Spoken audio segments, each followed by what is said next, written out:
안녕하세요. 구대임당입니다.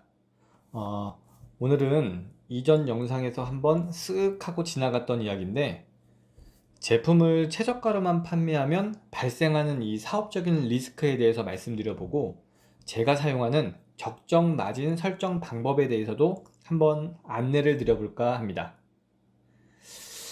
일단 저는 제품을 싸게 팔지 않는다 라고 말씀을 드렸잖아요.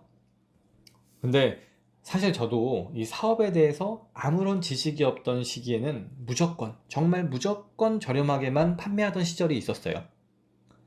하지만 이 분명한 건 그 시기를 좀 빨리 벗어났던 것 같아요. 음, 진짜 그냥 느낌적으로 이렇게 사업을 하다가는 돈을 벌지 못하겠구나 라는 것을 온몸으로 느꼈어요. 오늘 이제 그 이야기를 한번 해보려고 하고, 저는 이 가격을 저렴하게 판매하는 것이 나쁘다거나 하지 말라고 말씀드린 이야기는 절대 아니에요. 저렴하게 판매하는 것도 하나의 판매 방식이니까요. 다만 처음부터 가격으로만 승부를 보면 이 무엇을 놓치는지에 대해서 말씀드리는 거니까 참고 정도로만 봐주시면 좋을 것 같습니다. 일단 아무 고민 없이 무조건 최저가보다 저렴하게 설정을 해 놓습니다. 제품의 원가가 얼마고 판매하고 나에게 남는 마진이 얼마인지를 처음부터 아예 계산을 안 하세요.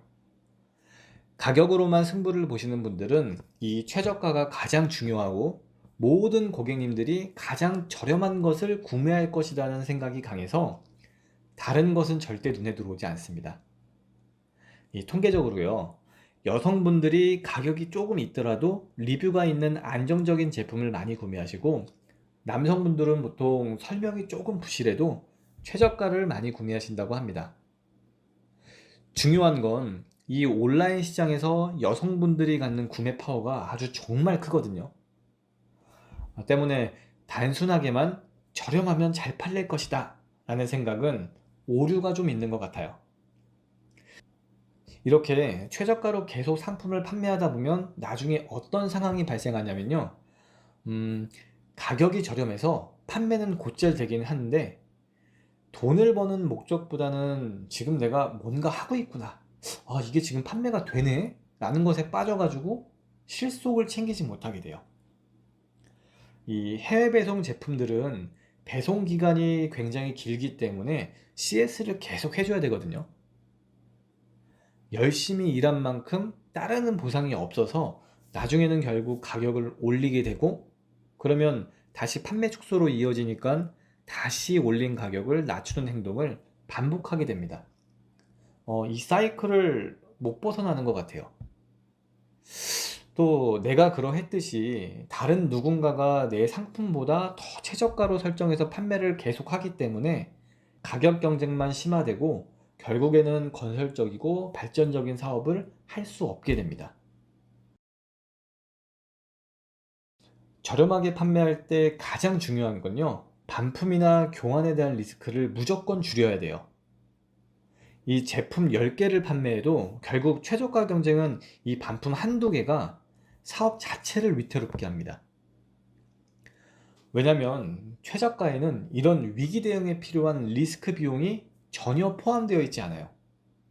어쩌면 지금 여러분들이 참고하시려는 최저가 스토어는요, 일찍이 많은 기회비용을 치러서 안정적으로 물건을 공급하는 곳일 확률이 굉장히 높아요. 경험이 많은 곳이기 때문에 저렴하게 판매할 수 있는 곳이라고 저는 생각을 하거든요. 해외에서부터 고객님에게 배송되기까지 보이지 않는 숨은 비용들이 무수히 많이 발생합니다. 물론 판매자가 꼼꼼하지 못해서 발생하는 리스크도 있지만 대부분은요, 판매자가 컨트롤할 수 없는 곳에서 발생하는 리스크가 훨씬 많습니다. 간단한 예를 들면 판매자가 전혀 다른 제품을 보낸다거나 악의적으로 파손된 제품을 중간중간에 섞어서 보낸다거나, 그리고 한국으로 통관되거나 고객님에게 배송하는 도중에 발생하는 파손 등 어쩔 수 없이 부담하게 되는 리스크들이 발생하기 때문에 마진이 어느 정도 여유롭게 설정이 되어 있어야만 이런 상황에 대해서 유연하고 탄력적으로 대처할 수 있습니다. 반대로 마진 설정이 여유롭지 않은 경우에는 이 모든 상황들이 전부 금전적인 손해로 다가오기 때문에 초반 사업 때에는 조금 힘든 상황들이 많이 발생할 수 있습니다. 이 네이버 같은 경우에는 마켓 수수료가 굉장히 저렴하지만 다른 플랫폼이나 오픈마켓들 경우에는 카테고리에 따라서 보통 10에서 15%로 설정되어 있습니다. 매출이 발생하면 매출 금액에서 수수료를 제외하고 정산이 되고, 정산된 금액인 순수익에서 별도로 부가세 10%를 납부를 해야 되기 때문에 이러한 비용들도 모두 계산돼서 마진 설정을 해주셔야 돼요. 대부분 이 부분을 조금 가볍게 생각하시거나 포함시키지 않은 상태로 판매가를 설정해서 생각한 것보다 마진이 적거나 마진이 아예 없는 경우도 발생할 수 있기 때문에 이 부분을 좀 꼼꼼히 따져보셔야 돼요. 저는 이 초창기 때 이러한 부분을 전혀 고려하지 않고 순수익을 계산하다 보니까 부가세 신고 기간 때 낼 돈이 없어가지고 대출을 받아서 냈던 기억이 있습니다. 제품 원가가 10,000원짜리 상품이 있고 이것을 판매한다고 가정했을 때 제품 원가를 한 번 더 더한 20,000원의 판매가를 설정하고 있습니다. 배송비는 별도로 설정을 하고요. 저는 대형 제품 원가가 비싼 제품들 위주로 판매를 하고 있다 보니까 반품이나 교환에 대한 리스크가 매우 높은 편이에요. 가격이 있는 제품인 만큼 고객님들께서 기대하는 욕구가 높기 때문에 작은 결함에도 반품이나 교환으로 바로바로 이어집니다. 때문에 저는 이 리스크 비용을 포함한 마진율 50%로 설정을 하고 있습니다. 여기에는요, 마켓 수수료나 세금에 대한 비용은 포함되어 있지 않아요. 왜냐면 이제는 오랜 경험이 있고 사업 자체가 조금은 안정적으로 운영되고 있다 보니까 리스크 비용이 초반보다는 많이 줄어들었고, 온전한 판매 수익으로 발생한 수익으로 마켓 수수료, 세금을 내고도 아쉬울 게 없기 때문에 지금은 포함하고 있지 않습니다. 어디까지나 이건 저만의 방법이기도 하고요. 일편율적으로 적용되는 건 아니기 때문에 참고하셔가지고 조금 더 여러분에게 맞는 마진율로 변경하셔도 좋을 것 같아요. 이 제목에서처럼 마진 설정 방법이라고 굳이 말씀드린 이유가 적어도 내 마진을 설정할 때 왜 이렇게 설정을 했는지에 대해서 저는 말할 줄 알아야 된다고 생각을 해요. 그래야지 흔들리지 않고 온전하게 내 것을 할 수 있다고 생각을 합니다. 사업을 하다 보면 남들 따라가기 바쁜 분들이 꼭 계세요.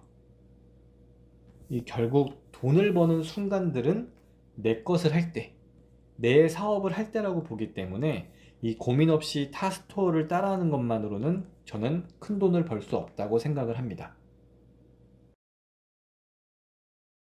돈을 번다는 건 언제나 어려운 일인 것 같아요. 그렇기 때문에 지금 이렇게 유튜브를 시청을 하시거나 많은 고민을 하시는 거라 생각을 하고요. 언젠가는 이런 단초들이 사업에 대한 자양분이 될 거라고 저는 생각을 하고, 정말 포기하지 않으시다면 누구든지 할 수 있는 가능성이 무궁무진한 사업이기 때문에 끈을 놓지 않으셨으면 좋겠어요. 제가 유튜브에 올리는 내용들은 제가 그동안 사업을 하면서 큰 값을 치르면서 얻은 경험들을 올려드리는 거기 때문에 여러분들이 잘만 적용을 한다면 초반 사업하실 때 조금 더 운영할 수 있을 것 같아요. 오늘은 이 제품을 최저가로만 판매했을 때 맞닥뜨릴 수 있는 상황에 대해서 제 경험이라든가 생각을 전달해 드렸고요. 다음 시간에는 조금 더 유익하고 재밌는 내용으로 찾아오도록 하겠습니다. 그럼 감사합니다.